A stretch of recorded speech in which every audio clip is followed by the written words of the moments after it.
बता देती हूँ मैं कौन हूँ। मैं ठाकुर शमशेर सिंह की इकलौती बहन सुमन हूँ। सुमन।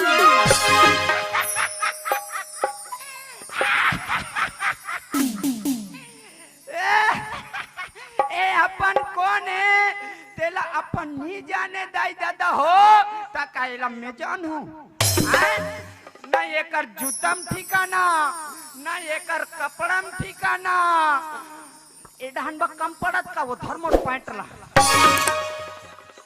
चलो दोस्तों मुझे कॉलेज से निकलना चाहिए।